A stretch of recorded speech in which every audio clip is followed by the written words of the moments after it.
श्रीमद भगवत गीता या अगोदरच्या व्हिडिओमध्ये दुसऱ्या अध्यायातील 32व्या श्लोकापर्यंत मराठी अर्थासह वाचन केले होते। आजच्या व्हिडिओमध्ये त्यापुढील 4 श्लोक घेणार आहेत। या 4 श्लोकांमध्ये युद्ध न केल्यामुळे काय नुकसान होणार आहे हे भगवंतांनी सांगितले। 33वा श्लोक ऐकूया। अथ चेत तत्वमिमं धर्मं संग्रामं न करिष्यसि तथा स्वधर्म कीर्ति च हित्वा पापं व्याप्स्यसि। या 33व्या श्लोकाचा अर्थ आहे, आता जर तू हे धर्ममय युद्ध करणार नाहीस तर आपल्या धर्माचा आणि कीर्तीचा त्याग केल्याने पापाला प्राप्त होशील। जरी तू युद्धा वाचून राहू शकणार नाहीस तरी आपल्या क्षात्र स्वभावाला अनुसरून तू युद्ध करशीलच। तरी पण असे मानून तू युद्ध करणार नाहीस तर तुझ्या क्षात्र धर्माचा त्याग होईल, त्यामुळे तुला पाप लागेल आणि अपकीर्तीही होईल। श्रीकृष्ण परमात्मा हे अर्जुनाला सांगत आहे, आपल्या धर्माचा त्याग केल्याने तुला परधर्म स्वीकार करावा लागेल, ज्यामुळे तुला पाप लागेल।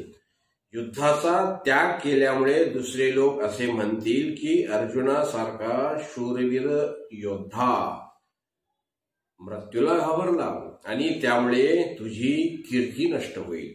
त्यापुढील श्लोक ऐकूयात। अकीर्तीचापि भूतानि कथयिष्यति ते अव्ययाम् संभावितस्य च कीर्तिर्मरणाद कीरिच्यते। आणि सर्व प्राणीही तुझी नित्य राहणाऱ्या अपकीर्तीची चर्चा अर्थात निंदा करतील। ती अपकीर्ती सन्मानित मनुष्यासाठी मृत्यूपेक्षाही भयंकर दुःखदायी होते।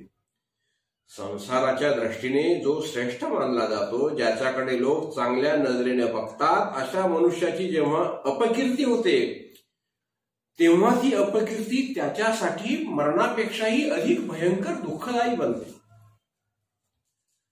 समजलं ना तुम्हाला या गोष्टीचा अर्थ? कारण मृत्यू तर आयुष्य समाप्त होते आणि त्याने कोणता अपराध केलेला नसतो, पण अपकीर्तीमधील तर तो स्वतः धर्म मर्यादेपासून कर्तव्यापासून हटलेला असतो।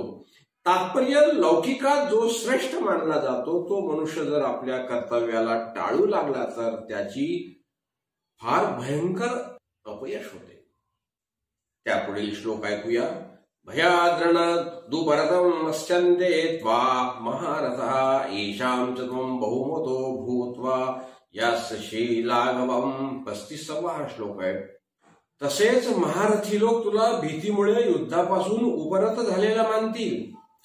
ज्यांच्या दृष्टीस तू सन्मान्य झाला आहेस त्यांच्या दृष्टीस तू लघुतेला प्राप्त होशील। भीष्माचार्य, द्रोणाचार्य, कृपाचार्य इत्यादी जे मोठमोठे महारथी आहेत त्यांच्या दृष्टीत तू सन्मान्य झाला आहेस, पण तू जर यावेळी युद्धातून निवृत्त होशील तर त्या महारथींसमोर तू तुच्छतेला प्राप्त होशील, अर्थात त्यांच्या दृष्टीत तू निकृष्ट होशील। त्यापुढील श्लोक ऐकूयात। अवाच्यवादांश बहून् वदिष्यन्ति तवाहितः निंदनस्तव सामर्थ्यं ततो दुःखतरं नु किम्। 36वा श्लोक आहे। या श्लोकाचा अर्थ असा, तुझे शत्रू लोक तुझ्या सामर्थ्याची निंदा करीत पुष्कळशी उच्चारण्याला योग्य नसणारी वचने सुद्धा विचारतील। त्यापेक्षा अधिक आणि दुःखाची गोष्ट कोणती असणार?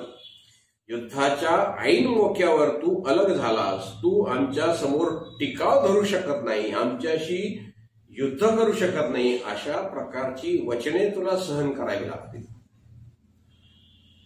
आणि शत्रूकडून तुझा अनुचित तिरस्कार होईल तेव्हा तू त्या गोष्टीला सहन करू शकणार नाहीस आणि त्यावेळी तू युद्धात उडी घेशील तेव्हाही तुझी खूप निंदाच होईल। ती तू कशी सहन करू शकशील?